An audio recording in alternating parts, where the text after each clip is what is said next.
Hello বন্ধুরা, কেমন আছো তোমরা? আজকে আবার নতুন একটা ব্লগ নিয়ে তোমরা ভাবতো আজকে কি হতে চলেছে। আজকে কিন্তু একদম আলাদা বিষয় হতে চলেছে, সেটা আমিও জানি না কি হতে চলেছে, কিন্তু আমরা চাচ্ছি আজকে আমাদেরকে বন্ধুর ফার্মে, ঠিক আছে, তোমাদের আমি দেখাবো আজকে কত কত ধরনের ডাইনোসর চাষ করা হয়। ওই মুরগি মুরগি মানে পোলট্রি একটা হইলে হলো। এটা দেখতে পাচ্ছ, এটা হচ্ছে ঝুলা। এখানে এরকম করে ঝুলতে হয় টার্জানের মতো। তো আমরা আজকে ভিতরে প্রবেশ করবো, ঠিক আছে, আন্দারের ভিতরে প্রবেশ করবো। কি অন্ধকার, ঠিক আছে। ও বাও, এগুলো কি মুরগির জন্য কি ঝুলা? এখান থেকে ঝুলতে হয়, এরকম করে ঝুলতে হয়। ও তোমরা দেখতে পাচ্ছ এখানে অনেকগুলো কিন্তু মুরগি আছে, পোলট্রি। আরে ভেতরে যাওয়ার তো রাস্তা নাই গাইস, তোমাদের দেখি উপর থেকে দেখার চেষ্টা করাই।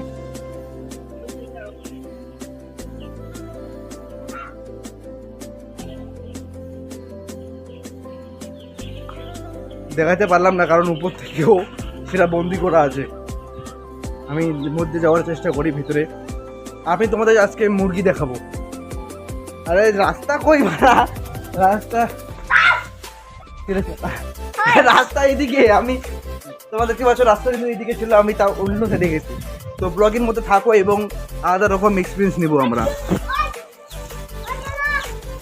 তো আজকের ব্যাপারটা খুবই অদ্ভুত। তোমাদের আমরা আজকে গ্যাস, এখানে দেখতে পাচ্ছ গ্যাস জ্বালানো হচ্ছে। এই যে সরি, আমার একটু স্ট্যান্ডটা দেখা যাচ্ছে, আমি একটু, হ্যাঁ এখন ঠিক আছে। হ্যাঁ দেখতে পাচ্ছি অনেকগুলো মুরগি আছে, সেখানে মুরগি চাষ করা হয়। এখানে কি খায়? মুরগি কিন্তু খায় এখানে। দেখতে পাচ্ছেন আমার সঙ্গে কিন্তু অনেকগুলো বাচ্চা ছাচ্চা আছে এখানে, দেখতে পাচ্ছ। এরা মুরগি কিন্তু খাওয়ার খাদ্য। এই লাইনটা তোমরা দেখতে পাচ্ছ, এই লাইনটা এটা হচ্ছে জলের লাইন, ঠিক আছে। এই দিক থেকে জলের লাইনটা আছে, এখানে বিদ্যুৎও অনেক খরচা হয়।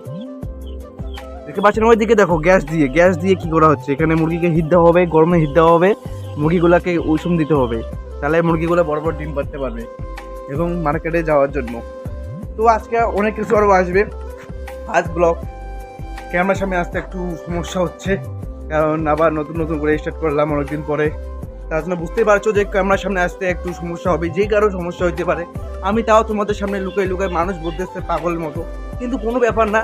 তোমাদের আস্তে আস্তে মানে আমি কন্টেন্টটাকে ভালো ক্রিয়েট করতে চাবো।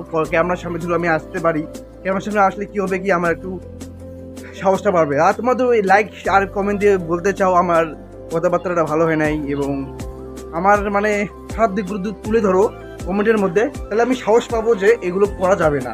তো তোমরা একটু একটু সাপোর্ট করো, তাহলে আমার কন্টেন্টটা একটু ভালো হবে। কন্টেন্টটা ভালো করার জন্য তোমাদেরই দরকার শুধু, ঠিক আছে। তোমার চ্যানেলটাকে সাবস্ক্রাইব করে লাইক শেয়ার করে দাও। আর কি বলবো, মানে এটুকুই আজকের জন্য, ঠিক আছে। কারণ কন্টেন্ট অনেকগুলো আছে, কিন্তু আমি বলতে পারছি না, কারণ আমি সাহসই পাচ্ছি না। কারণ এখন থেকে সাহসটা পাবো তোমাদের আমাকে ডিসলাইক দিয়ে বা একটা কমেন্ট করে দাও যে ভিডিওটা খারাপ হয়েছে, তাহলে আমি কি বলবো কি, এখন নতুন ভিডিও আনার চেষ্টা করব। এখানে বড় ভিডিও এবং ছোট ভিডিও দুটোই আপলোড করা হবে। আজকে এইটা মাত্র মুরগি ফার্মটা দেখালাম, ঠিক আছে। থাম্বনেইলটা অত বড় করে এডিট হবে না জানি, কিন্তু এডিট করতে সময় লাগবে, কিন্তু তাও আমি তোমাদের দেখাচ্ছি লাস্টবারের জন্য। এই যে মুরগি ফার্মটা দেখতে পাচ্ছ, সাধারণত 5 মিনিটের মধ্যে এই ভিডিওটা হবে। একটু গান লাগাই দেবো, একটু স্লো মোশনের। তোমরা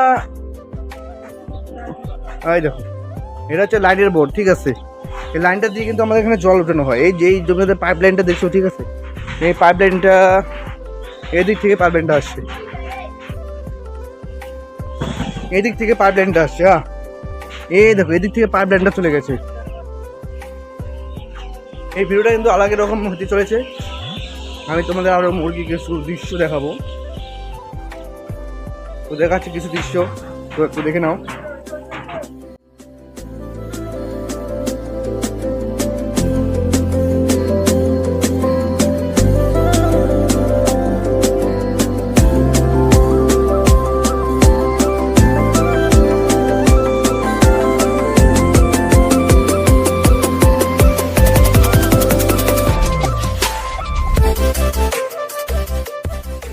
গুলোকে এবং সেগুলো বড় হবে, সেগুলো অনেক পরে ব্লগে আমরা চলে আসবো। 40 দিন পর ব্লগ যেটা আসবে, সেখানে তোমাদের আমি মুরগিগুলোকে দেখাবো। কারণ নতুন নতুন স্টার্ট করলাম তো একটু ঝামেলা হবে, কিন্তু তোমাদের আমাকে সাপোর্ট করো এবং আমার নিজের খারাপ দিকগুলোকে তুলে ধরো, তাহলে আমি ভিডিওটাকে আরও ভালো করার চেষ্টা করছি। তো আজকের জন্য এটুকুই, bye bye, tata, see you, night, good night.